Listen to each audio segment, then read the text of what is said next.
Hi there, my name is Andy Grider. I'm the host and producer of Unique This Week, a production of Uniqueness is Power. And you can find us at uniquenessispower.com. It's a YouTube channel. We've got about 35 episodes up there with incredible entrepreneurs like the gentleman we have with us today. Stephen Clarke, when I met him, I was overwhelmed by the incredible span and potential of the idea that he has behind purpose-driven travel. There's been so much that's happened in the about year and a half to 2 years we've known each other. Stephen, it is a pleasure to have you here to talk about all these new developments and where this is all headed. So thank you so much for being here, sir. Oh, it's a pleasure for me to be here, and thank you for having me. Oh, absolutely. It's, we always say that we're only as good as our guests here, right? Right. Only as good as our guests. Exactly. And I'm thankful for folks like you in that regard. So first of all, I think a lot of times people, when they hear what you're doing, I mentioned purpose-driven travel. The first question is, what is that? So let's go ahead and get that question out of the way, out of the gate. What is purpose-driven travel? Purpose-driven travel is a for-profit social enterprise that is going to be ending hunger, first of all, child hunger, and then hunger overall, starting in America, and then going to the rest of the world. Okay, so how does purpose-driven travel tie into solving world hunger, literally? So, I mean, the real basics of it is we've just created a new model, a new way of giving that brings purpose and profit together, and with a new transparent model that includes not only transparency, but sustainability and collaboration. And that's the real secret sauce to what we do. So can you walk us through a little bit of what this would look like? Let's say that I know you've got a Miami location that just opened. It's going to be a social impact center there. I know you're real excited about that. Yeah. So let's talk about what that Miami center looks like so somebody can get a feel for when you're talking. I mean, there, and no offense to you using them, but words like sustainability and things like that can mean a lot of different things to different people. So let's make sure our viewers understand. So within the model, how did the kids get fed? Let's go ahead and talk. So we started, the reason it's called purpose-driven travel is because our original focus was focusing on the 80 million volunteers in America that don't get compensated, by the way. And we wanted to make it easier for them to not only raise money for their charity of choice, but through that and through a model that offered, as I said, transparency and sustainability, that they were able to also get free travel, which is why we named it purpose-driven travel. And so it's really easy. Nobody in our models are doing anything than they've been doing. So a volunteer would go out and get someone to feed, to provide, subscribe to our model. We don't use words like donations and things like that.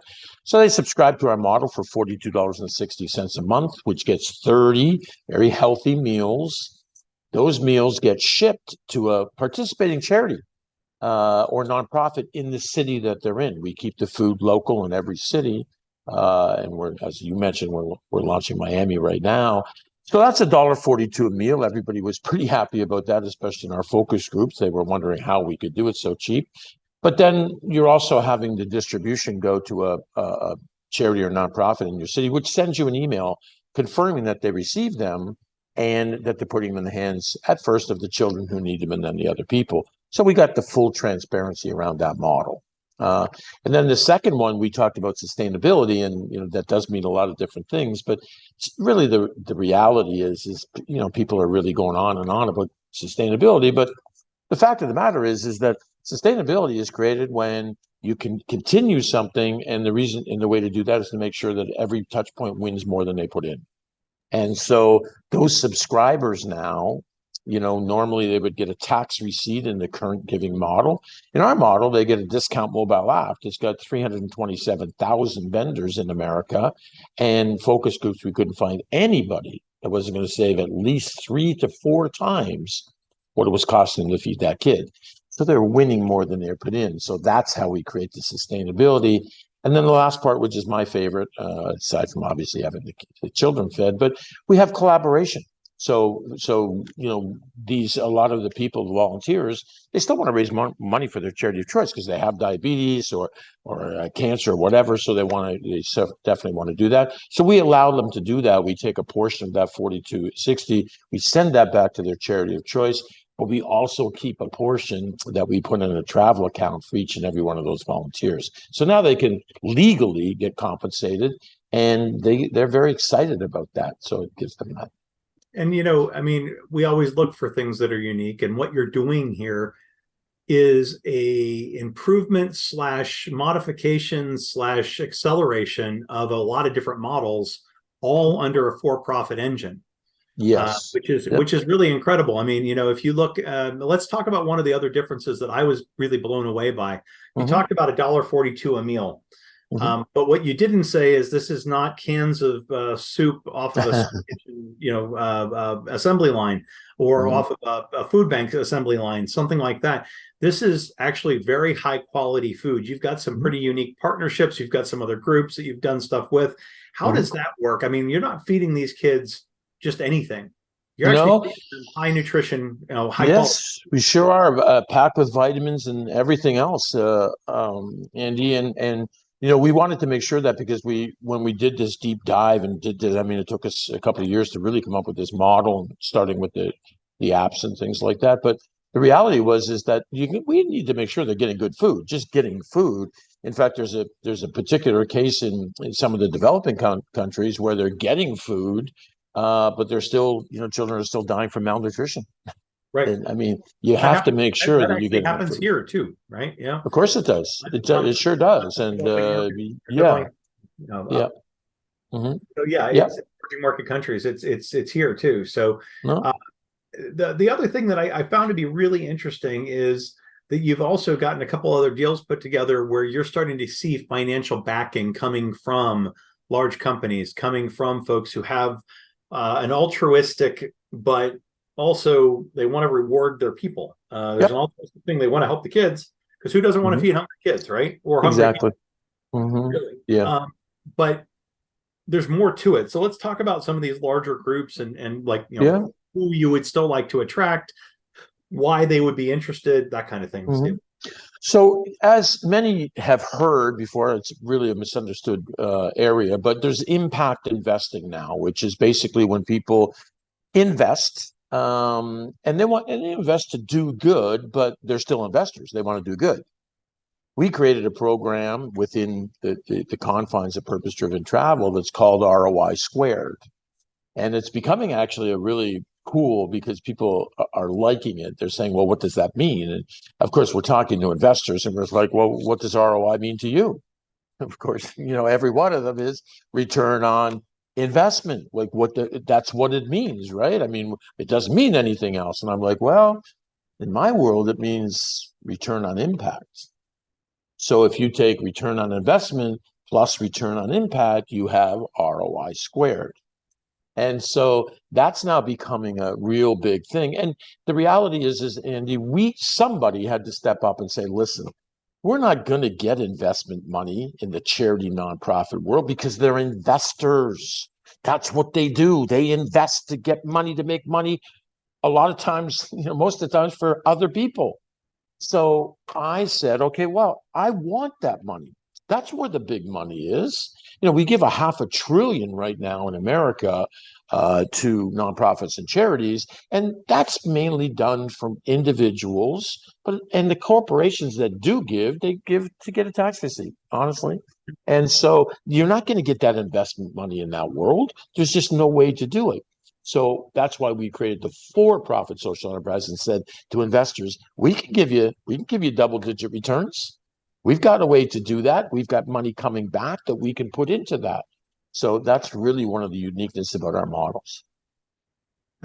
It's probably one of the most interesting pieces to your model too, because it does appeal to everyone across the board. And you guys, again, are transparent and very upfront about this is how we're running it. Because I know you did try to do this as a charity and found that, and you also tried to do this as a franchise model and found that also didn't bring the folks that you wanted to have come to the table to help. Now you've got a group coming to the table that's going to be doing some pretty massive work with you.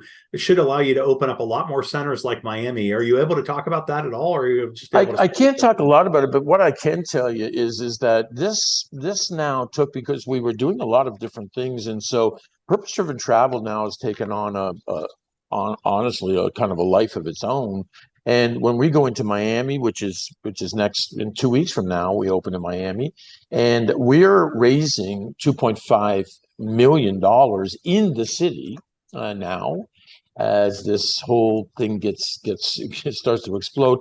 And what we're buying, and we'll have this in every single city, is a social impact center. And that social impact center, and I'm really excited about this because we were talking about feeding and everything. Now all of a sudden we're opening a social impact center. Now that becomes a hub for the food. Obviously, we ship that food, and it gets picked up in this case Miami by the nonprofits and charities, who will then deliver it. So that's fantastic. We also have a gentleman who's going to put a pop-up restaurant in there. Will be about 4,000 to 5,000 people, and that restaurant will be staffed by homeless people that we have trained in our facility to work there. And so now we have that whole thing. We'll also have a training center in there for mental health, which all we know is a very, very serious thing right now. So we're partnering with people in Miami that are going to come in there and teach and do all that. We will also have in that same building a social impact accelerator program. So that will be for people who want to do good. They want to do this, but now they can come in and find out how you can do it in this for-profit way, where collaboration really is the key, and how we can help them through our model. So all of a sudden, this becomes a center in every city that is all about doing good and solving problems, but by partnering with all the existing organizations there. Right. Yeah, exactly. I mean, you also have a bevy of resources at your, beck and call that are national in scope that can work anywhere, but working with the locals, you do gain a lot of traction that you might not otherwise. So we're going to say, no, go ahead. Sorry. Yeah. No, I was just going to say, we created a campaign. As you know, my background is advertising, and I did that for years. So we've created a new campaign called It's Your City. So we go in and say, hey, it's your city, Miami. Let's make it better. And we get all these people, and we've got some great things happening. And, we've got some new things that we're going to do that, I mean, it's just going to be phenomenal and really make an impact, but really start to solve the problems, Andy. That's what we have to start doing, because we're not doing it right now. And as I told you, we give $500 billion a year, and that's not solving any problems. Right. We need to start changing the way we do things. No, it's absolutely critical, because, as you said, most of the other models have been broken for a long time. It's actually, when you and I first met, it was because I was running a fundraiser that was kind of taking on a whole different look at this. And, you came back in and said, well, what if you did it this way? And it gave me a whole lot of new perspective, which is, we've known each other long enough to know there are a lot of really good ideas bouncing out there that don't ever see the light of day because they don't get actualized as well. Yeah. So when you talk about what you're doing here, you've got Miami on the precipice, a couple away, but you've got a pretty big goal in mind as well. Can you talk about what the goal is, to have how many places, we have a 3-year goal. Actually, we were just talking, it's funny, we were talking to an investor, a very serious investor who is creating an LOI for us for a lot of money. And we told him that we want the 2.5 million per city. We want to open up 50 cities within the next 3 years. And so that's $125 million we're asking from him in this new model and this kind of new way of doing things. And he asked us for our 3-year projections, of which, and this is kind of funny for any of your listeners who are doing something new, and you have big aspirations, which we do. So we said to him, because we'd sent him our deck, we said to him, well, we don't give 3-year projections. We prefer to do them together. So he said, well, that's kind of unusual, but okay, let's do it. I said, well, it'll only take 30 seconds. He's like, okay. So I said, well, the big thing here is we're going after all these volunteers. 25% of every volunteer, or 25% of the population is our volunteers. So when we go into Miami, we pick that because that's obviously the one we're picking. Do you think that in the first year we could have 1,000 volunteers each feeding 200 children? And he read the deck. Of course, he knows that they get free travel and they still raise money for their charity of choice. So his response right away was, "That's ridiculous. What do you mean 1,000? You're going to get more than 1,000. And why would they only be feeding 200 when they get free travel?" We're like, "Okay, so the answer is yes, right? You just think it's low." He said, "Well, of course." I said, "Okay, well, if then do you think we can open up 50 cities in 3 years?" He's like, "Every city's going to, as soon as you launch Miami successfully, every city in America is going to want one, of course." I said, "Okay, there's our projections." So, of course, he's like, "What do you mean?" I said, "Well, 1,000 volunteers, each feeding 200 is 200,000 times 50 is 10 million kids a month." I said, "Now, if I had told you that in the next, 3 years, we'd be a $5 billion a year company, would you have even, bothered calling me back?" Of which, of course, he laughed and said, "No, I wouldn't have." I said, "Exactly." So that's the deal. This model, Andy, can really solve the problem. And by the way, that sustainability here is really critical because, we've talked about this.